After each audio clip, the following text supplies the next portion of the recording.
दोस्तों, जिंदगी में हर आदमी रिजेक्ट होने से डरता है। उसको इस बात का हमेशा खतरा बना रहता है कि अगर मैं वहां गया इंटरव्यू देने, अगर मैंने कोई काम शुरू किया और वो काम नहीं हुआ या मैं रिजेक्ट हो गया, लोगों ने मुझे पसंद नहीं किया, तो मेरा क्या होगा। But I would like to tell you my dear friends कि rejection always give you a chance to grow. Rejection हमेशा आपको मौका देता है कुछ डेवलप होने का, अपने आप में बेहतर होने का। इसलिए रिजेक्शन से इंसान को घबराना नहीं चाहिए। और जो भी व्यक्ति रिजेक्शन से घबराता है वो जिंदगी में कभी भी कुछ नया नहीं कर पाता है। जो ट्रेडिशनली उसके घर में चला आता रहा होगा या उसके आसपास चला आता रहा होगा, वो वही काम कर पाता है, वो सरहद तोड़ के आगे नहीं निकल पाता है। इसलिए ज़िंदगी में कभी भी रिजेक्शन से नहीं डरना चाहिए, कुछ नया ट्राई करने से नहीं डरना चाहिए। इसलिए कि नया ट्राई करने के लिए साहस की ज़रूरत होती है और साहस सबके अंदर नहीं होता है। साहस पैदा करना पड़ता है, कोशिश करनी पड़ती है, फिर इंसान सीख पाता है। जितने भी बड़े लोग हुए हैं, चाहे वो विराट कोहली हों, सचिन तेंदुलकर हों, महेंद्र सिंह धोनी हों, नेल्सन मंडेला हों, या जिनके जिनके भी आप नाम जानते हैं, उनकी स्टोरीज उठा के पढ़ लीजिए। आपको नज़र आएगा कि उनकी स्टोरी में, उनकी ज़िंदगी में, कि उन्होंने रिजेक्शन का सामना एक बार नहीं बल्कि हज़ारों बार किया है। रिजेक्शन से होके गुजरने का नाम ही सफलता है। रिजेक्शन के प्रोसेस से आपको गुजरना ही पड़ता है। अगर आप रिजेक्शन से नहीं गुजरेंगे तो निश्चित रूप से आपको वो सफलता नहीं मिल पाएगी। कामयाबी के लिए आपको नाकामी का सामना करना ही पड़ता है। और रिजेक्शन से बहुत सारी चीज़ें इंसान को सीखने को भी मिलती हैं। रिजेक्शन से पहली चीज़ जो अच्छी मिलती है, जो बड़ी लाभदायक है, बड़ी बेनिफिशियल है, वो यह है कि आपको बेहतर बनाने का मौका मिलता है अपने आप को। आप उन चीज़ों को देखते हैं कि कौन सा काम करके आपको रिजेक्शन मिला है। आपको पता चल जाता है कि ये काम करके एक्सेप्टेंस नहीं मिल सकता है, कामयाबी नहीं हासिल की जा सकती है। फिर आप कोशिश करते हैं अपनी ज़िंदगी से, अपने जीवन से, अपने उस काम से उन नेगेटिव पहलुओं को निकाल के फिर दोबारा कोशिश करने की। और दोबारा जब आप कोशिश करते हैं तो आप मकाम पे पहुंच जाते हैं। इसलिए आपको नया एक रास्ता मिलता है प्रैक्टिस करने का, आपको अपने आप को तलाशने का मौका मिलता है, जो बहुत ही ज़रूरी है।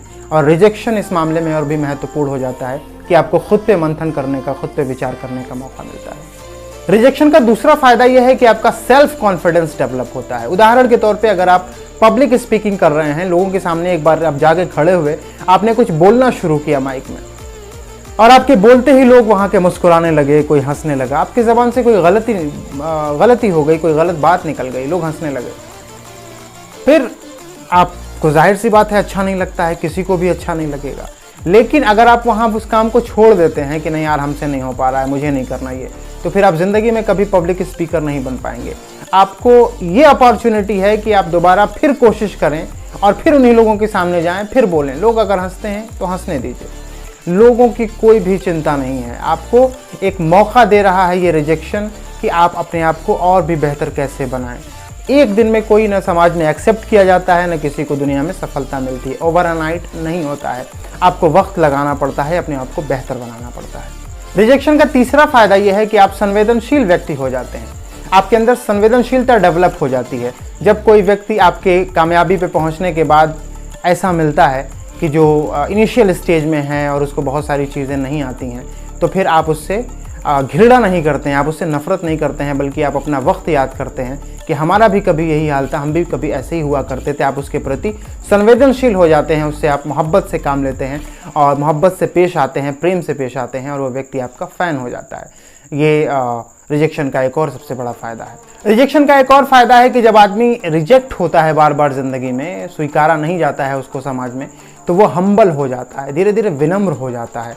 वो अपने अंदर डेवलपमेंट तो ले आता ही है, साथ साथ वो अपने टारगेट को भी अचीव करता है, लेकिन टारगेट को अचीव करने के बाद भी हम्बल बना रहता है। इसलिए रिजेक्शन ज़िंदगी में बहुत महत्वपूर्ण है। बस देखने के नज़रिए को बदलने की ज़रूरत है। एक बार आप किसी काम में नाकाम हो गए, फिर आपको लगा कि मुझसे नहीं होगा, आपने वो काम छोड़ दिया। ऐसे नहीं होता है, आपको उस काम को करना ही करना है। रिजेक्शन को एक्सेप्टेंस में बदलना है, इसको एक चैलेंज की तरह लेना है। और आपको यकीन मानिए कि दुनिया में इंसान जो चाहे वो कर सकता है। रिजेक्शन कितनी बार, नवाजुद्दीन सिद्दीकी की ज़िंदगी अगर आप देखेंगे तो 12-14 साल वो आदमी काम करता रहा और छोटे छोटे रोल में 30-30, 20-20 सेकंड के रोल में फिल्मों में काम करता रहा। लेकिन रिजेक्शन, आफ्टर रिजेक्शन के बाद भी वो आदमी लगा रहा, अपने आप को बेहतर बनाता रहा, और अब स्थिति यह है कि उसके पास 7-8 साल के लिए फिल्में ही फिल्में हैं। फिर नई फिल्में साइन करने का वक्त ही नहीं है, नई फिल्में करने का टाइम ही नहीं है। इसलिए रिजेक्शन इंसान को बहुत कुछ सिखाता है। आदमी को रिजेक्ट होने के बाद भी अपने काम को जारी रखना चाहिए और अपने आप पे भरोसा रखना चाहिए, कॉन्फिडेंस रखना चाहिए, हम्बल होना चाहिए और कोशिश करना चाहिए प्रगति की राह पर। निश्चित रूप से एक दिन कामयाबी ज़रूर मिलती है।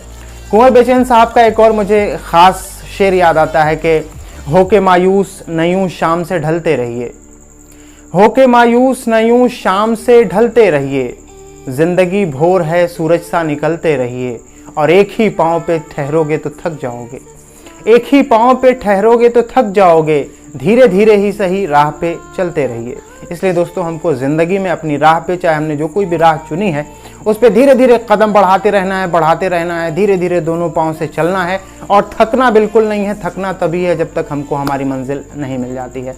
निश्चित रूप से अगर हम लगातार काम करेंगे तो हमको एक न एक दिन सफलता मिलेगी, चाहे हमको रिजेक्शन मिल रहा हो, चाहे लोग कुछ भी कह रहे हो या दुनिया हमारे बारे में कुछ भी कह रही हो। हज़ारों उदाहरण हैं, आप लोगों की बायोग्राफीज़ पढ़िए, आपको अंदाज़ा होगा कि सब लोगों ने नकारात्मकता से निकल के ही सकारात्मकता में कदम रखा है। रिजेक्शन के बाद ही एक्सेप्टेंस मिला है। दोस्तों आपको आज की वीडियो कैसी लगी कमेंट बॉक्स में ज़रूर लिखिएगा। इस वीडियो को देखने के लिए बहुत बहुत शुक्रिया। Thank you so much.